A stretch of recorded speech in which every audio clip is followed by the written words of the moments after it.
नमस्कार, आपका स्वागत है फटाफट खबरों में। आज हम लेकर आए हैं हिमाचल प्रदेश के हर छोटे बड़े शहर की सबसे तेज और ताजा खबरें।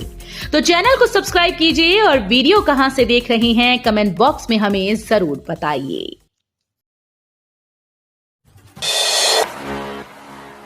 विधानसभा उपचुनाव 6 में से 4 सीटें जीतकर सरकार की साख बचाने में कामयाब रहे सुक्खू। हिमाचल में उपचुनाव के परिणामों से सुक्खू सरकार मजबूत होकर उभरी। कांग्रेस पार्टी ने विधानसभा उपचुनाव की 6 सीटों में से 4 पर कब्जा किया, जिनमें सबसे महत्वपूर्ण योगदान एक तरह से मुख्यमंत्री ठाकुर सुखविंदर सिंह सुक्खू का रहा। ऐसे में कहना गलत नहीं होगा कि 1.5 वर्ष के कार्यकाल में सीएम सुक्खू ने आर्थिक चुनौती, आपदा से निपटने की चुनौती के बाद राजनीतिक चुनौती का भी सफलतापूर्वक सामना किया। अपने दम पर उपचुनाव में कांग्रेस सरकार की साख बचाने में कामयाब रहे। सीएम ने कांग्रेस पार्टी के चुनाव प्रचार को पूरी रणनीति के तहत विधानसभा उपचुनाव में धार दी और 6 विधायकों के बिकने को मुद्दा बनाकर इस लड़ाई को जनबल बनाम धनबल बना दिया। ऐसे में विधानसभा उपचुनाव को जनता का चुनाव बनाने की रणनीति कारगर साबित हुई। शिमला सहित हिमाचल के कई जिलों में बरसे बादल, ओलावृष्टि भी हुई। जानिए मौसम पूर्वानुमान। हिमाचल प्रदेश के कई भागों में मौसम ने करवट बदली। कुल्लू में बुधवार झमाझम बारिश हुई। तेज बारिश होने से तापमान में गिरावट दर्ज की गई। बारिश होने से लोगों को गर्मी से राहत मिली। वहीं शिमला जिले के कई भागों में भी बारिश हुई। चौपाल के थरोज क्षेत्र में बारिश के साथ ओलावृष्टि दर्ज की गई। राजधानी शिमला में बुधवार शाम करीब 5:20 के बाद मौसम बदला और बारिश शुरू हुई। खुशखबरी, हमीरपुर से चंडीगढ़ के लिए 2 नई बस रूट शुरू। कीरतपुर नेरचौक 4 लेन का निर्माण होने के बाद सफर जहां आरामदायक हुआ, वहीं दूरी भी कम हुई। इस सड़क पर यात्री वाहनों की कमी को पूरा करने के लिए एचआरटीसी बिलासपुर डिपो ने हमीरपुर से चंडीगढ़ के लिए 2 बस रूट शुरू किए। इनमें पहला बस रूट सुबह 6:30 बजे चंडीगढ़ के लिए हमीरपुर से रवाना होगा और 10 बजे चंडीगढ़ पहुंचेगा। शाम को यही बस 5:10 पर चंडीगढ़ से हमीरपुर के लिए रवाना होगी। इसके बाद दूसरे रूट में बस हमीरपुर से शाम 5:10 पर चंडीगढ़ के लिए रवाना होगी। दलाई लामा ने पीएम मोदी को चुनाव की जीत पर दी बधाई। पत्र लिखकर भारत के लिए कही ये बड़ी बात। तिब्बती धर्मगुरु दलाई लामा ने लोकसभा के चुनाव में राष्ट्रीय जनतांत्रिक गठबंधन को विजेता के रूप में उभरने पर प्रधानमंत्री नरेंद्र मोदी को बधाई दी। नरेंद्र मोदी को लिखे पत्र में दलाई लामा ने कहा कि भारत को दुनिया के सबसे बड़े लोकतंत्र के रूप में अपनी जिम्मेदारी निभाते हुए देखना मुझे प्रशंसा और गर्व से भर देता है। इन चुनाव में संकेत दिया कि भारत के लोग अपने लोकतंत्र को कितना महत्व देते हैं। भारत महान प्राचीन सभ्यताओं में से एक है जिसकी एक विशिष्ट और मौलिक विशेषता अहिंसा और करुणा रही है और इसे राष्ट्रों के समुदाय में अग्रणी माना जाता है। शिमला में और बढ़ेगी सैलानियों की आमद। 9 जून तक सभी ट्रेन पैक। कालका शिमला रेलवे ट्रैक से वीकेंड पर हजारों सैलानी हिल्स क्वीन पहुंचने वाले हैं। गर्मियां बढ़ते ही सैलानियों ने शिमला का रुख करना शुरू कर दिया। वीकेंड पर 9 जून तक कालका शिमला रेल मार्ग पर सभी 7 ट्रेन पैक हैं। ट्रैक पर 7 ट्रेन का संचालन किया जा रहा है। समर टूरिस्ट सीजन पर रेलवे की ओर से समर स्पेशल ट्रेन चलाई जा रही है। ये ट्रेन वीकेंड पर वीरवार से रविवार तक पैक हैं। इसके साथ ही अब शिमला आने के लिए ट्रेन में सैलानियों की लंबी वेटिंग चल रही है। उपभोक्ताओं के लिए राहत भरी खबर। डिपुओं में रिफाइंड तेल हुआ सस्ता। जानिए कितने कम हुए दाम। चुनावी शोर के बीच राशन उपभोक्ताओं के लिए राहत भरी खबर है। डिपुओं में उपभोक्ताओं को इस माह यानी जून माह में रिफाइंड तेल 7 रुपए सस्ता मिलेगा। बीते माह जहां डिपुओं में रिफाइंड 104 रुपए दाम थे, वहीं जून में दाम में कटौती हुई। बाजारों में दाम गिरने से डिपुओं में भी तेल के दामों में गिरावट आई। इससे आम उपभोक्ताओं को राहत मिलेगी। वहीं सरसों के तेल के दामों में गिरावट नहीं आई है। गर्मियों में स्वास्थ्य के लिए रामबाण है नींबू पानी। इसे कैसे और कितना लेना चाहिए जानिए। गर्मियों के मौसम में वैसे तो पेय पदार्थ बहुत जरूरी है, लेकिन इसमें नींबू पानी एक महत्वपूर्ण कड़ी का काम करता है। गर्मियों में नींबू की मांग बढ़ जाती है और इसकी आपूर्ति कम और मांग अधिक होने से पता चला कि विटामिन सी से भरपूर नींबू शरीर के तापमान को कम करने में मदद करता है। ये शरीर को मॉइस्चराइज और ऑक्सीजन भी प्रदान करता है, जिससे गर्मियों के दौरान ऊर्जा में सुधार और तरोताजा महसूस करने में मदद मिलती है। ये हमारे घरेलू इलेक्ट्रोलाइट के महत्वपूर्ण भागों में से एक है। गर्मियों के दिनों में मानव शरीर में पानी की कमी हो सकती है। ज्यादा पसीना आना और बढ़ते तापमान की वजह से ऐसा होता है। ऐसे में नींबू पानी पीने से शरीर को फायदा मिलता है। इससे थकान दूर होती है और ताजगी का एहसास होता है।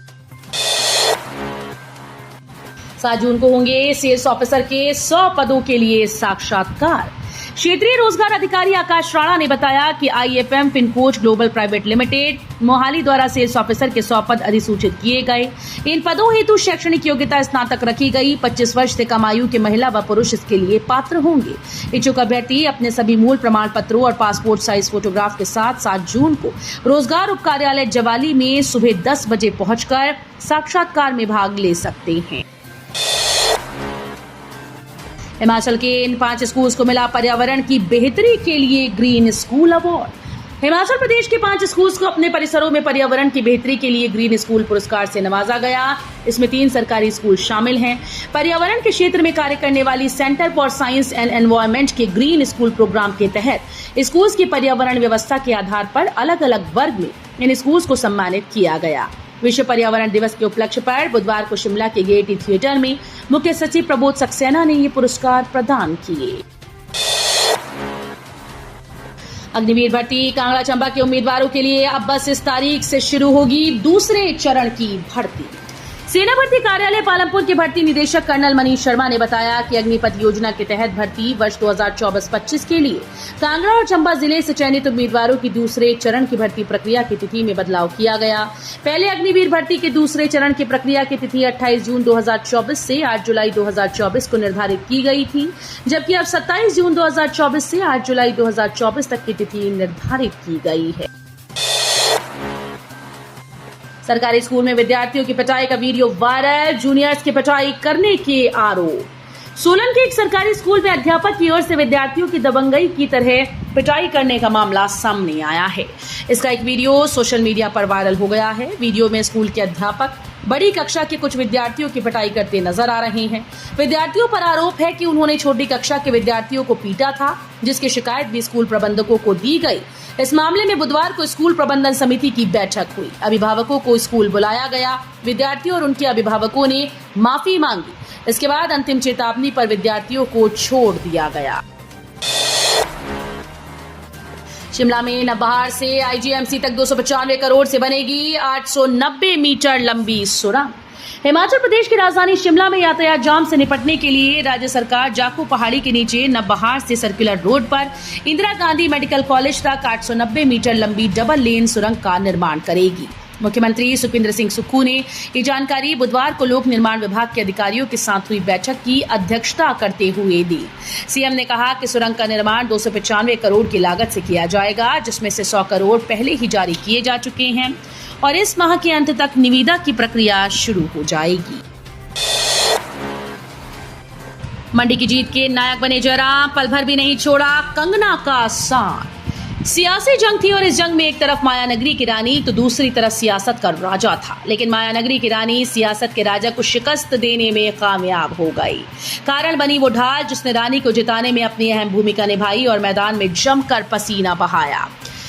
कारण बनी वो ढाल जिसने रानी को जिताने में अपनी अहम भूमिका निभाई और मैदान में जमकर पसीना बहाया। सभी किरदारों को आप बाखूबी समझ गए होंगे। जी हां, सियासी जंग में कांग्रेस उम्मीदवार विक्रमादित्य सिंह की हार और भारतीय जनता पार्टी प्रत्याशी एवं फिल्म अभिनेत्री कंगना रनौत की जीत का मुख्य श्रेय पूर्व मुख्यमंत्री और नेता प्रतिपक्ष जयराम ठाकुर को जाता है। सुंडला बिहाली रोड पर वाहन के खाई में गिरने से एक की मौत, चालक गंभीर घायल। चंबा जिले के सुंडला बिहाली सड़क पर एक गाड़ी के नाले में गिरने से एक व्यक्ति की मौत हो गई, जबकि चालक गंभीर रूप से घायल हो गया। जानकारी के अनुसार टाटा सूमो गाड़ी सुंडला से बिहाली सड़क पर जा रही थी। चुआनी नामक स्थान पर पहुंचने पर चालक ने गाड़ी से नियंत्रण खो दिया। इसके चलते गाड़ी सड़क से करीब 150 मीटर नीचे नाले में जा गिरी। तो ये थी आज की फटाफट खबरें। हम मिलेंगे अगले बुलेटिन में, तब तक के लिए धन्यवाद। जय हिंद।